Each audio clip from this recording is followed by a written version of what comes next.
Le but, c'était donc de récompenser une personnalité pour son engagement en faveur de la CSTI. L'année suivante, on a un peu étoffé les choses, élargi cette distinction aux structures œuvrant pour tout ou partie dans la CSTI. Et il s'agit vraiment de mettre en valeur des initiatives et des institutions qui se distinguent par leur créativité dans des dispositifs innovants ou des événements originaux. Après la disparition du Mercurien, qui était le premier président de l'AMSTI, ministre de la Recherche de 1984 à 1986, qui n'est pas passé inaperçu, dont l'engagement est resté gravé dans les mémoires et dont on parle encore aujourd'hui, et bien après donc la disparition du Mercurien, on a rebaptisé ce prix Diderot en prix Diderot-Curien. C'était en 2006. Et donc ces trois prix aujourd'hui valorisent les acteurs qui favorisent le partage de la culture scientifique, technique et industrielle. Voilà pour le récapitulatif historique de cet événement et de cette 14e édition. Alors pour évoquer un peu le travail du jury, je suis bien placé parce que je ne suis pas uniquement l'animateur, j'étais aussi parmi les membres du jury, les 15 personnes qui ont eu à délibérer, 40 dossiers avaient été déposés. C'est vrai que c'est compliqué, hein, ces 40 dossiers épluchés, alors on se répartit la tâche par binôme de deux, on est rapporteur sur 6 dossiers, et puis on se rassemble pendant une journée entière pour vraiment essayer de voir ce qu'il y a d'original, qui mérite l'attention, qui mérite d'être pointé du doigt et d'être récompensé. J'ai passé pendant cette journée vraiment j'ai eu beaucoup de plaisir à passer cette journée de délibération avec les 14 autres membres du jury. Voilà pour les présentations. Je vous propose de commencer. On accueille tout de suite Philippe Guillet, président de l'AMSTI, pour l'ouverture officielle de cette cérémonie.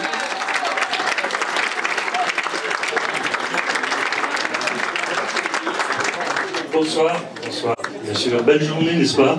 Donc, on m'a dit d'être bref, parce qu'on a un timing assez serré. Alors, c'est les remerciements, bien entendu. Les remerciements pour être dans un lieu assez extraordinaire, hein, et là, on peut être tout à fait content de l'agglo Nancy, l'agglo d'Annecy, bien entendu. On en parlait tout à l'heure, l'agglo d'Annecy.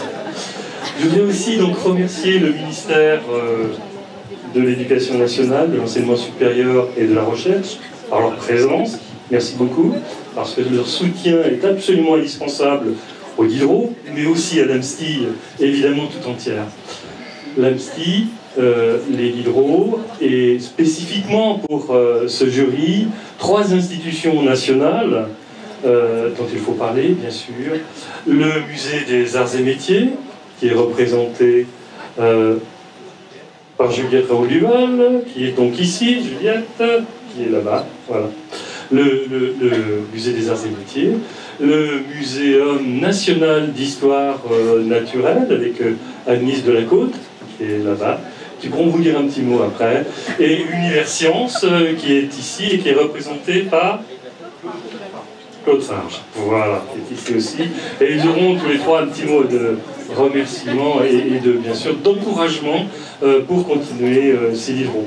Voilà, j'ai fini ma tâche ce soir, je vais retourner à ma table et profiter du kirk qui nous attend et laisser le micro. Chanceux. Alors, le trophée qui sera remis chaque année, vous le savez, c'est un trophée qui est réalisé par un artiste différent. Aujourd'hui, on avait confié cette lourde tâche au sculpteur Franck Turpin, qui est venu apporter lui-même, nous livrer ces 3 trophées, qu'il a fait exprès pour ça. C'est un artiste vidéaste performeur. Je ne sais pas si on a une image. Non, alors on le voit en direct. Il est derrière moi, ce trophée. Vous le verrez peut-être de plus près lorsqu'on les remettra. Alors il a voulu, c'est ce qu'il dit, ce sont ces mots d'artiste, concrétiser la mécanique des solides.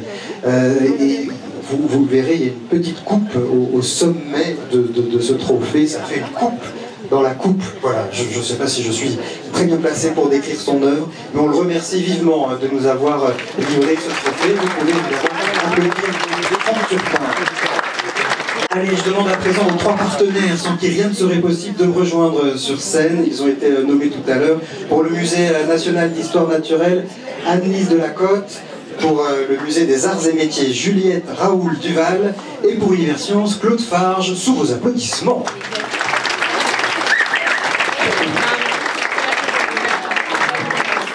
Voilà, chacun d'entre eux viendra remettre l'un des 3 prix que nous décernons ce soir. On commence tout de suite avec le prix Diderot de l'initiative culturelle, catégorie Espoir. Et j'invite Juliette Raoul Duval du Musée des Arts et Métiers à me rejoindre avec cette question que je poserai à chacun d'entre vous.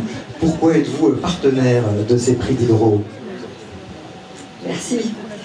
Bon, on est partenaire depuis très longtemps de ces prix Diderot. On est le Musée des Arts et Métiers. Son nom officiel, c'est Musée national des techniques. C'est un musée dont l'enjeu est de valoriser les métiers et les formations techniques. Donc ici, je dis toujours, quand je viens présenter la raison pour laquelle on est présent, je dis on représente le T de CST, ce CST qui se trouve un peu par hasard derrière le S et qu'on oublie quelquefois un peu. On dit la politique de culture scientifique, les acteurs de la culture scientifique.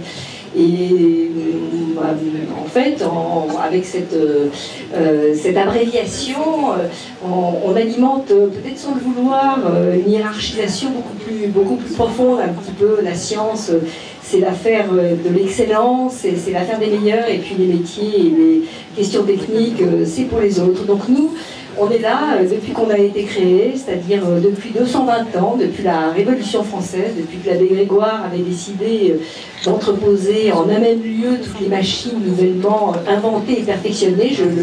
Je le cite, pour qu'en soient copiés les bons modèles. C'est une belle définition de ce qu'est la culture technique. Et bien depuis cette époque-là, on s'efforce de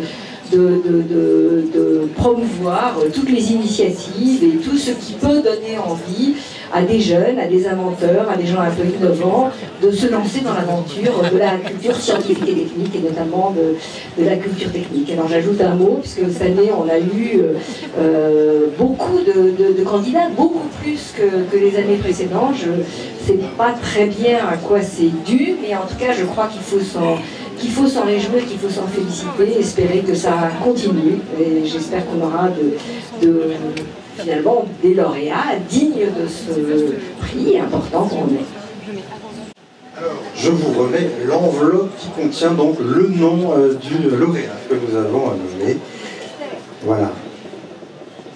Mystère. Alors, le prix Diderot de l'initiative culturelle est remis au Labo des Savoirs. Le Labo des Savoirs, j'appelle donc Guillaume Lisière à nous rejoindre sur scène. De l'initiative culturelle catégorie Espoir, soyez le bienvenu.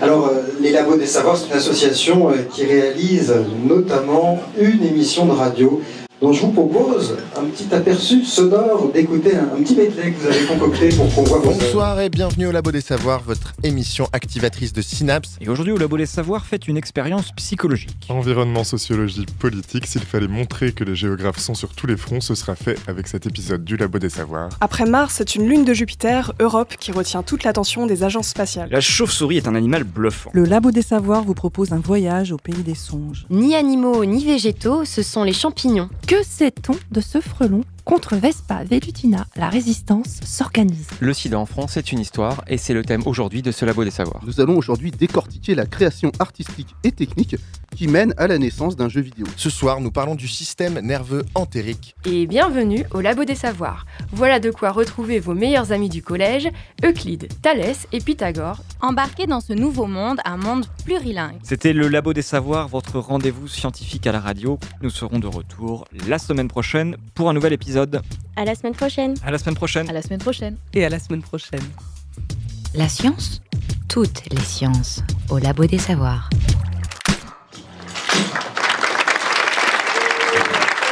Alors on vous remet ce prix, Guillaume de Mézières. Et évidemment, on veut en savoir un petit peu plus sur ce Labo des Savoirs dont on vient d'entendre quelques extraits sonores. On sent, les voix sont jeunes. Qui sont les gens qui font cette émission et qui sont ceux qui l'écoutent? vais te poser ça ou alors... Ah, c'est si lourd que ça, d'accord. Allez-y, posez-le. Oui. Alors, qui sont-ils? On est à peu près une trentaine. Alors voilà, on est à peu près une trentaine dans l'association et la majorité sont des doctorants à l'université. Donc voilà, pour vous donner une idée, le bureau de l'association est constitué d'une présidente qui est doctorante en psychologie, d'une vice-présidente qui est docteur en radiochimie, d'un trésorier qui est étudiant en 5e année de médecine et d'une secrétaire qui est lycéenne. Voilà, c'est un peu tout le panel des bénévoles de l'association.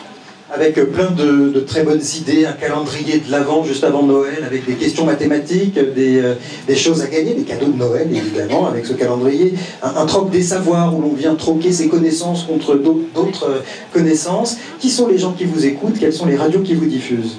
Alors aujourd'hui, il y a 11 radios qui nous diffusent, donc on vous écoute jusqu'à Londres, je crois. Voilà, on est un peu international aussi. Montréal l'année prochaine peut-être, voilà, c'est pas officiel encore, mais aujourd'hui 11 radios et 2 sites internet, donc le site Culture Science, site culture scientifique de la région Pays de la Loire, et le site France Culture Plus aussi. Comment est né ce projet, cette idée qui a l'air effectivement d'être faite avec beaucoup d'envie, de motivation et de bonne humeur? Alors c'est né en 2009 dans une radio qui s'appelle la Radio Prune, qui est une radio étudiante à Nantes et qui avait envie d'être une radio universitaire aussi, donc de faire une émission de scientifique, et qui a réussi à débloquer des financements pour recruter une journaliste scientifique qui a lancé ce projet-là. Et depuis 4 ans, c'est devenu une association à part, donc c'est diffusé sur 11 radios maintenant, comme je le disais, et c'est devenu une association avec des doctorants, et on fait la radio, mais pas que, même si le cœur de notre activité, c'est de faire cette émission hebdomadaire. Pourquoi avoir eu envie de candidater au prix Diderot? Qu'est-ce que ça va vous apporter, si ça va vous apporter autre chose que de la gloire et de la fierté? C'est déjà pas mal. Non, parce que bon, on avait envie de faire reconnaître l'association. Voilà, on se reconnaissait aussi dans la charte de ce prix-là. On a candidaté en espérant sans doute l'avoir, mais on est très contents. Et voilà, il y a beaucoup de gens à Nantes qui seront très contents de voir ça demain. Un merci à adresser à toute l'équipe, donc j'en parlais, et puis voilà, au jury, à vous tous. Merci, voilà, ça va être une très belle soirée. Merci à vous, vous pouvez regarder votre place. On ne reprend pas. Allez, prix Diderot de l'initiative culturelle, deuxième récompense de la soirée, qui est donc cette fois-ci remis par Claude Farge d'Universcience. Vous pouvez applaudir s'il vous reste encore un petit peu d'énergie avec cette question: pourquoi Universcience a accepté depuis maintenant de nombreuses années d'être partenaire de ce prix? Bonsoir, je vais être assez déceptif parce que je pense que la première question c'est qu'est-ce que fait Claude Farge que personne ne connaît sur scène. Donc je tiens à vous dire que Sophie Gichler, qui a remplacé Brigitte Coutan, que beaucoup d'entre vous connaissent, a dû partir précipitamment. Et j'espère que l'année prochaine, vous verrez notre nouveau président qui a été nommé aujourd'hui, M. Bruno Macquart. Donc il serait beaucoup plus légitime l'un comme l'autre à représenter Universcience sur scène. Du coup, par rapport à votre question, j'ai le plus grand mal à savoir pourquoi nous sommes partenaires depuis très longtemps. Par contre, je sais pourquoi nous devons continuer à l'être. Et je le vois, moi, mon prisme, c'est pour ceux qui il y a plein de gens qui ne me connaissent pas, je m'occupe essentiellement des activités numériques de la bibliothèque là-bas. Et dans les activités numériques, il y a un projet dont on s'occupe qui est Steam. Et je pense que c'est... là, c'est vraiment, je parle à titre personnel. Je pense que Universcience n'a pas vocation à être partenaire parmi les autres de plein de choses, à être au service en fait de la communauté des CSTI français et d'être exactement au bon niveau. Je sais que c'est une position qui n'est pas facile, qui a été sujette à débat. C'est bien, c'est normal, il y a des débats, il y a des contradictions, etc. Je pense que vraiment la place d'Universcience, c'est d'être au bon niveau, au service. Donc là, c'est un message personnel. Tout à l'heure, j'ai croisé quelqu'un d'un centre de sciences. Tout ce que vous avez à voir, toutes les questions que vous pouvez avoir sur tout ce qui a à voir avec le numérique et ainsi de suite, n'hésitez pas à venir nous voir. On se placera dans une position de tout ce qu'on peut faire pour vous aider, on fera. Donc c'est exactement ce qu'on essaie de faire par rapport à ce prix. Voilà. Je vous remets l'enveloppe. Vous allez donc pouvoir remettre ce prix. Donc le prix Diderot de l'initiative culturelle est donné au Mans acoustique pour les concerts scientifiques. Voilà, j'invite donc Christian Hibou à nous rejoindre sur scène. Donc les concerts acoustiques, là aussi c'est très sonore, on voulait en avoir un aperçu en son et en image, voilà votre récompense, et on voit tout de suite un extrait de vos concerts. Flight 3862 Hong Kong via Bangkok. Closing now. Les concerts scientifiques sont nés à l'Université du Maine, au Mans, de la rencontre de musiciens professionnels et d'enseignants-chercheurs du laboratoire d'acoustique. Alors on voit ici finalement les résultats de la mesure. La courbe rouge représente l'évolution dans le temps de la pression dans la bouche. Ils sont réalisés par le groupe Euphonius, composé de 4 saxophonistes et d'un batteur percussionniste.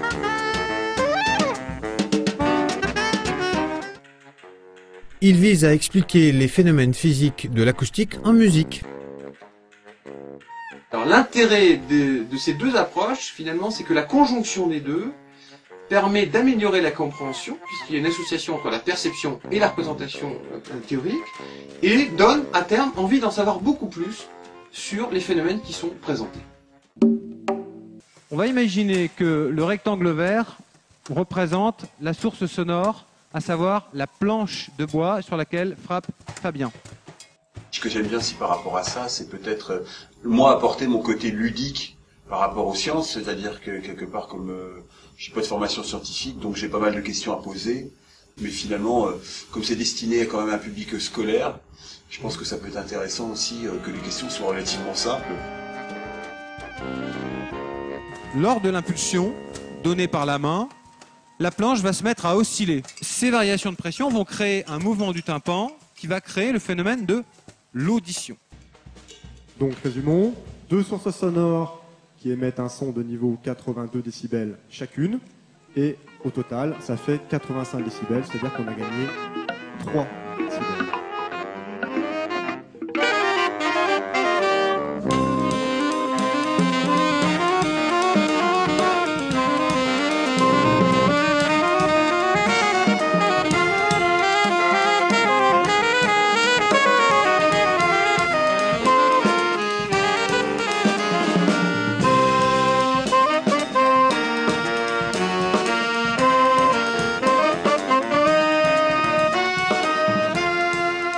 On s'en rend compte par ce court extrait que c'est un savant dosage entre musique et véritable concert, et puis des explications scientifiques. Comment vous travaillez ce dosage et, ce sont plus des concerts, ce sont plus des conférences scientifiques?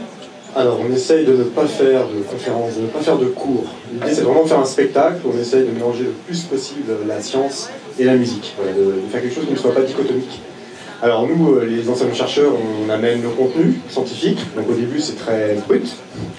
Et après, on compte sur les musiciens et aussi les gens avec qui on a travaillé, donc une metteuse en scène, les techniciens également qui nous accompagnent, pour essayer de fluidifier tout ça, le rendre accessible, plus ludique, voilà, plus simple que ce qu'on fait au départ, parce que c'est un petit peu difficile au départ. Ce sont essentiellement des collégiens et des lycéens qui assistent à vos concerts scientifiques, ou est-ce que le grand public aussi parfois vient vous voir?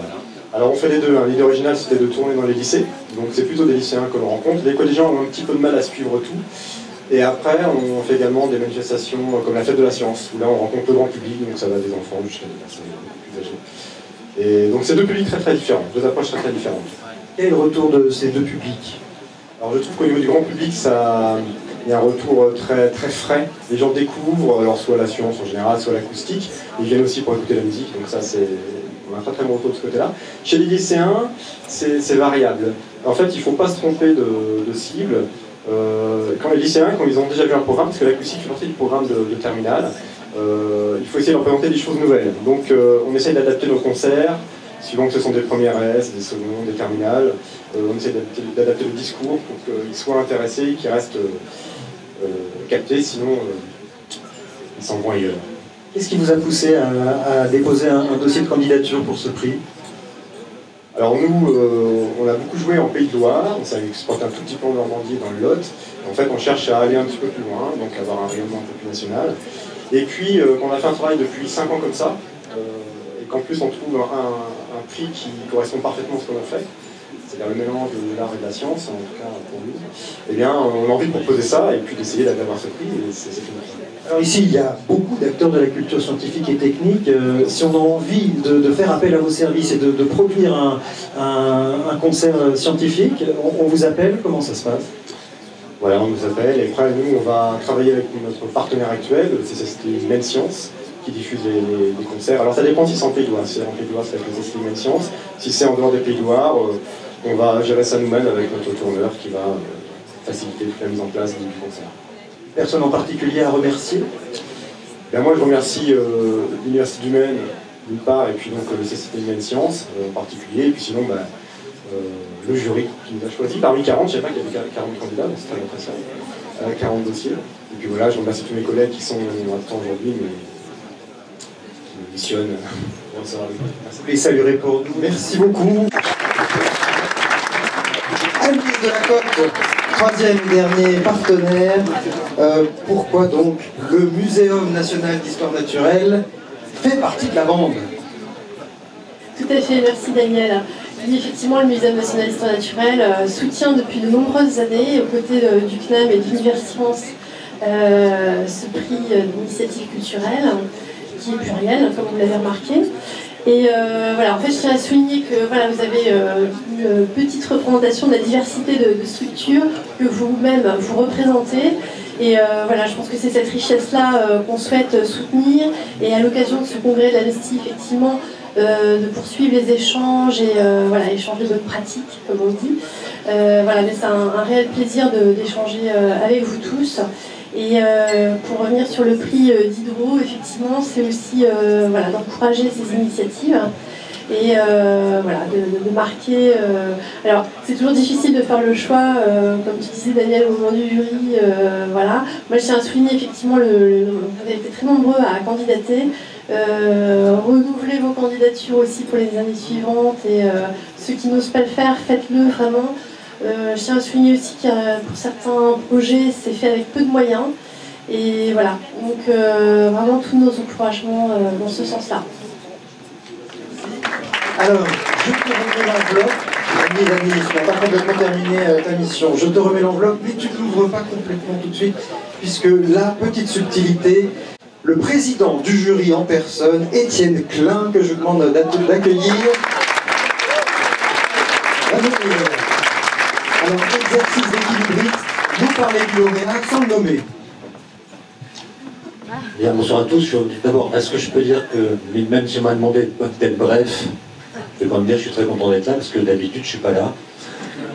Je suis toujours présent en réunion du jury, mais jamais aux dates du congrès, je ne suis pas libre. Les réunions du jury, c'est normal, c'est moi qui choisis la date. Mais en général, ça se passe dans une cave. Et je pense que ce serait mieux, c'est beaucoup mieux d'être présent pour le congrès que pour les réunions du jury qui sont très sombres. Même si le jury est composé de gens absolument épatants, qui se laissent très facilement diriger, voire influencer dans les choix. Alors, la personne qui va recevoir le prix d'Hydrocurien, vous la connaissez toutes. C'est une personne qui a œuvré à l'origine, si j'ose dire, pour la diffusion de la culture scientifique, technique et industrielle. Je crois même que c'est lui, parce que c'est un homme, premier indice, qui a inventé l'expression « mettre la science en culture ». Et c'est quelqu'un que j'ai lu quand j'étais étudiant, il a influencé la suite de ma trajectoire. C'est quelqu'un qui a compris que pour donner le goût des sciences, chez les jeunes et chez les autres, il faut d'abord donner du goût à la science. Ce qui suppose non seulement d'interroger la science, mais aussi de savoir en quoi la science peut être utile à la pensée. Et donc, je crois que j'en ai dit assez pour que vous ayez deviné tous qu'il s'agit de Jean-Marc Lévy-Leblanc, physicien.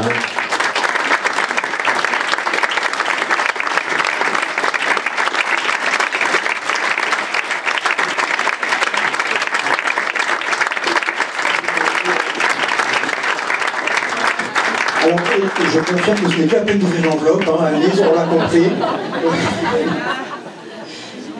Le trophée, en revanche, tu peux le remettre à notre lauréat. Ah, voilà, c'est plutôt une chose positive. Qu'est-ce que vous en pensez? On connaît votre goût pour l'art, vous en pensez quoi de ce trophée? Attention, l'artiste est dans la salle. Je n'en pense encore rien. L'art, ça se déguste lentement, longuement. Je vais méditer, je vais me mettre sur mon bureau et peut-être l'année prochaine, je vous dirai ce que j'en pense. Très bien. Et Étienne Klein l'a rappelé, et à ce moment-là, on a eu des A dans la salle, tout le monde vous a tout de suite identifié. Dès que l'on a sorti cette formule de mettre la science en culture, Moi, je me souviens, effectivement, étudiant, avoir lu vos livres et vous avoir associé cette phrase. Et puis quand je vous ai rencontré pour la première fois lors d'une interview au CNAM et que je vous ai parlé de cette phrase, vous avez eu l'air de ne plus en pouvoir de cette phrase en me disant « on l'a tellement utilisée, ressassée, mise à toutes les sauces », comme si elle vous avait un peu dépassé.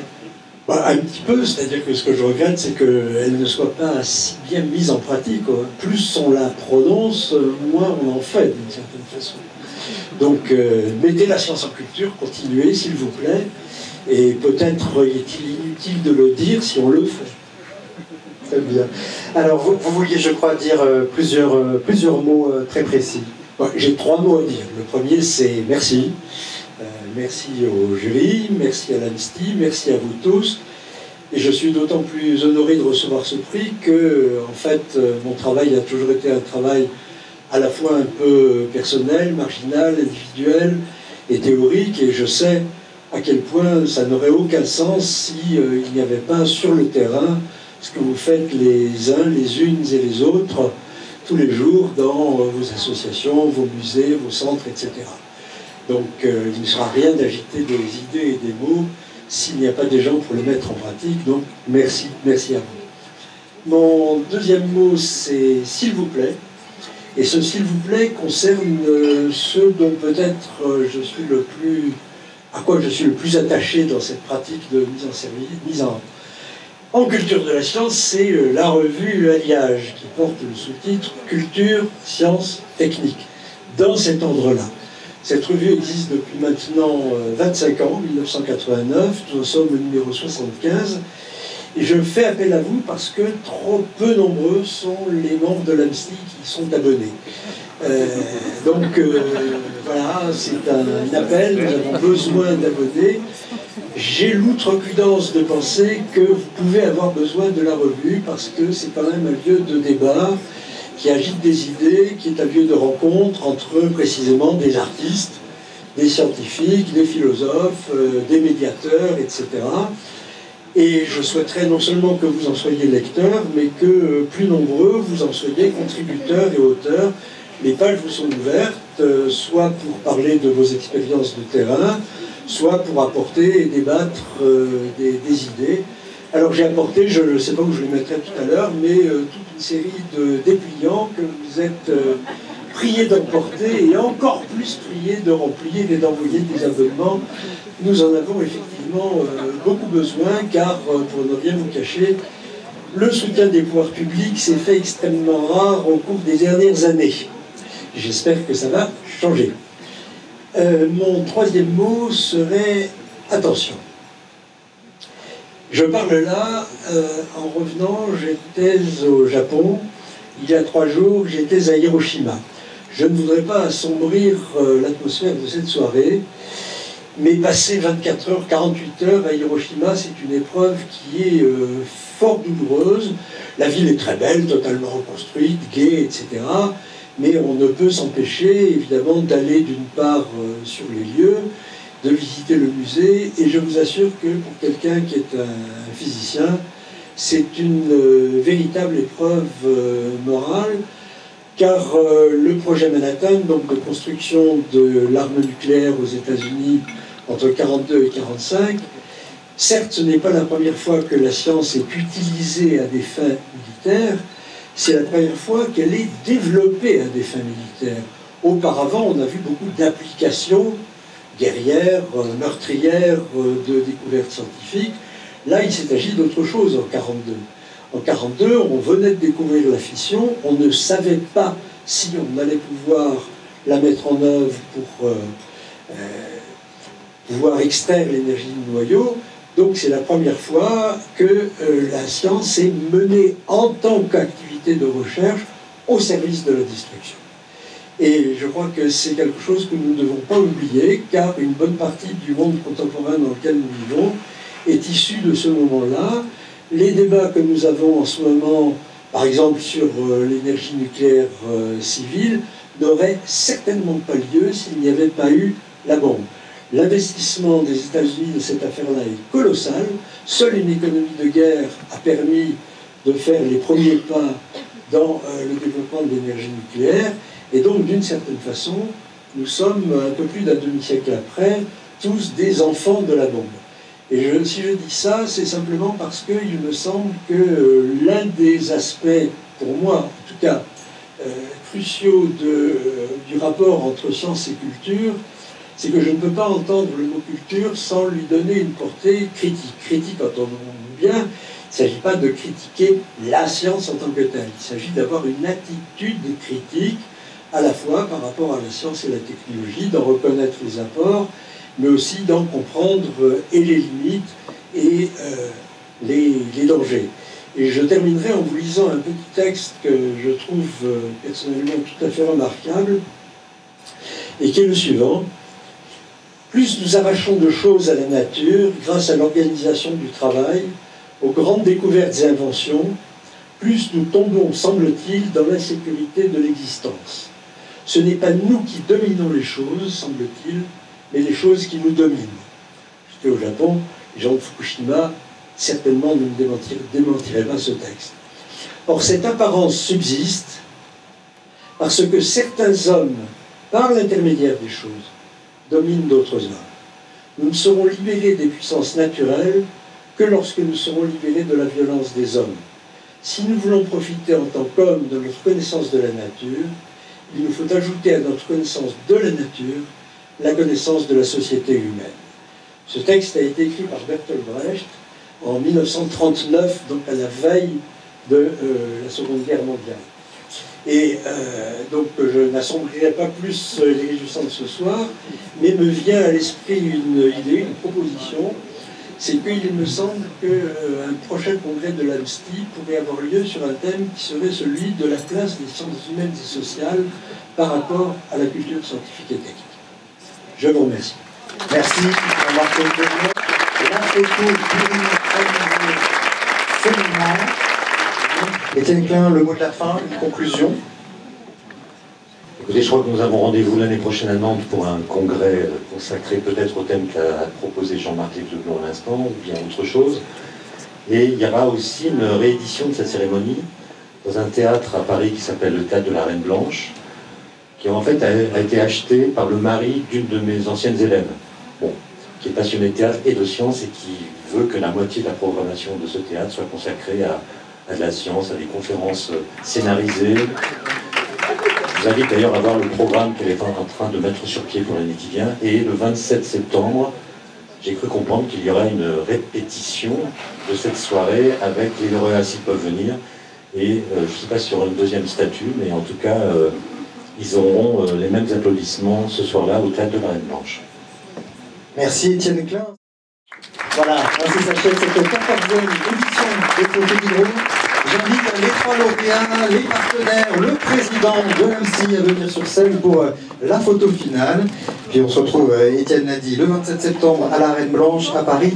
Excellente soirée à tous et bon appétit. Merci.